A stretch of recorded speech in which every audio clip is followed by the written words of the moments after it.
বসবাসের প্রাসাদোপম বাড়ি তবু নাম ছিল আবাস তালিকায়। সমীক্ষা শুরু হতে বাড়ি ফেরানোর আর্জি তৃণমূল নেতা। বিজেপির কটাক্ষ, জনরোষের ভয়ে এমন কাণ্ড।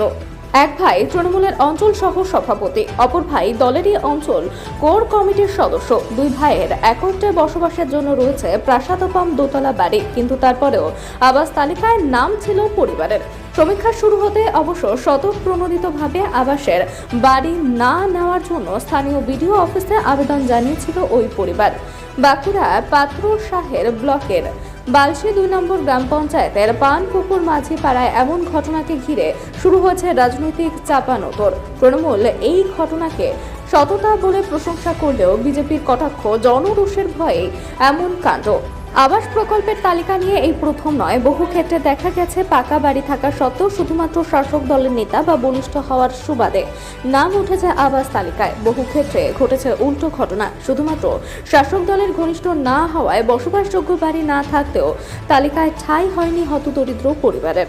এবার বাঁকুড়ার পাত্রসাহের ব্লকের বালশি 2 নম্বর গ্রাম পঞ্চায়েতের ক্ষেত্রেও দেখা গেল সেই একই ছবি। জানা গেছে পাত্রসাহের বালশি 2 নম্বর গ্রাম পঞ্চায়েতের পানপুকুর মাঝিপাড়া গ্রামে নিজেদের পাকা দোতলা বাড়ি রয়েছে। সম্পর্কে দুই সহোদর ভাই তৃণমূলের স্থানীয় অঞ্চল সহ সভাপতি নিমাই মাঝি ও তৃণমূলের অঞ্চল কোর কমিটির সদস্য আনন্দ মাঝের। সম্প্রতি জেলা জুড়ে আবাস যোজনার সমীক্ষার কাজ শুরু হলেও দেখা যায় নিজেদের পাকা দোতলা বাড়ি থাকা সত্ত্বেও আবাসের উপভোক্তার তালিকায় ওই পরিবারের নাম রয়েছে। বিষয়টি জানার পরই সমীক্ষক দলের ওই প্রকল্পের উপভোক্তার তালিকা থেকে নাম বাদ দেওয়ার জন্য কথা বলেন ওই দুই ভাই। ওই প্রকল্পের উপভোক্তার তালিকা থেকে নাম বাদ দেওয়ার জন্য পাত্রসাহের বিডিও অফিসে লিখিতভাবে আবেদনও জানান আনন্দ মাঝি। তাদের দাবি, বছর 5 আগে যখন আবাসের সমীক্ষা হয়েছিল তখন তাদের পাকা বাড়ি ছিল না। পরবর্তীতে তারা পাকা বাড়িটি তৈরি করেছেন। এখন নিজেদের পাকা বাড়ি থাকায় আবাস প্রকল্পের বাড়ি তারা ফিরিয়ে দিচ্ছেন। তৃণমূল নেতৃত্বের দাবি, অপর একটি দরিদ্র পরিবার যাতে ওই বাড়িটি পেতে পারে সেই উদ্দেশ্যে ওই তৃণমূল নেতার পরিবার বাড়ি ফিরিয়ে দিচ্ছেন। এই ঘটনার সততার নজির হয়ে থাকবে। বিজেপি অবশ্য এই ঘটনাকে কটাক্ষ করতে ছাড়েনি। বিজেপি নেতৃত্বের দাবি, 5 বছর আগে যে পরিবার কাঁচা বাড়িতে বসবাস করত, 5 বছরের মাথায় তিনি কোন জাদু বলে অমল প্রাসাদোপম বাড়ি তৈরি করতে পারেন তার তদন্ত হওয়ার প্রয়োজন। একই সাথে বিজেপির কটাক্ষ, এখন জনরোষে পড়ার ভয়ে আবাস বাড়ি ফেরানোর আবেদন জানাতে বাধ্য হচ্ছেন ওই তৃণমূল নেতার পরিবার। বাঁকুড়ার বিষ্ণুপুর থেকে শেখ সফিকের রিপোর্ট।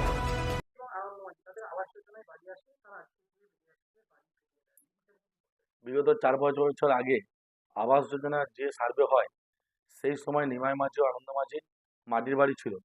পুনরায় নতুন করে বাংলা আবাস যোজনার যে সার্ভে হচ্ছে তার বিগত 1-2 বছর আগে নিমাই মাঝি ও আনন্দ মাঝি এটি পাকা বাড়ি করে।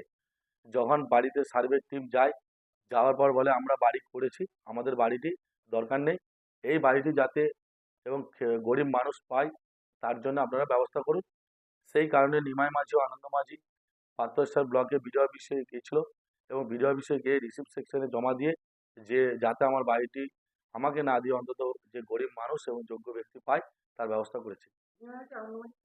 নিমাই মাঝি ও আনন্দ মাঝি হচ্ছে, নিমাই মাঝি আমার অঞ্চলের সহসভাপতি, আনন্দ মাঝি হচ্ছে আমার তৃণমূল কংগ্রেসের বালসি অঞ্চলের কোর কমিটির মেম্বার এবং আমরা মমতা বন্দ্যোপাধ্যায়, অভিষেক বন্দ্যোপাধ্যায় আদর্শে তৃণমূল কংগ্রেস দল করি। আমার বিষ্ণুপুর যুব জেলা প্রেসিডেন্ট সুব্রত দত্ত, পাত্রসাহের ব্লক প্রভাত মুখার্জি এবং আদর্শে আমরা তৃণমূল কংগ্রেসের দল করি এবং মামাটি মানুষের এই আদর্শকে যেন আমরা এবং প্রত্যেকটি আমার বার্ষিক টুয়ের এবং তৃণমূল কংগ্রেস এটা যেন করতে পারি বলে আমি ধন্যবাদ জানাই ও নমস্কার। আমার নাম বুদ্ধদেব পাল, বার্ষিক টু প্রধান। কারণ গত 5 বছর আগে যখন বাংলার আবাস যোজনা বাড়ির জন্য বাড়ি বাড়ি সার্ভে গিয়েছিল তখন আমাদের বাড়ি ছিল না, আমাদের মাটির বাড়ি ছিল। এখন বর্তমানে যখন সার্ভে টিম আবার বাড়ি দেওয়ার জন্য বাড়ি বাড়ি যাচ্ছে, হ্যাঁ, তখন আমরা দু ভাই ঠিক করলাম যে এখন আমরা বাড়ি আর নেব না, কারণ আমাদের বর্তমানে একটি পাকা বাড়ি আছে, সেই জন্য বাড়িটি ফেরত দিলাম। আমরা দুই ভাইয়ের মা মাটি মানুষের দল করি, মমতা ব্যানার্জির দল করি, তৃণমূল কংগ্রেস করি। বালসি 2 নম্বর অঞ্চলের পানপুকুর গ্রামের বাসিন্দা। আমি বালসি 2 নম্বর অঞ্চলের অঞ্চল সহসভাপতি, আমার দাদা অঞ্চলের কোর কমিটির মেম্বার।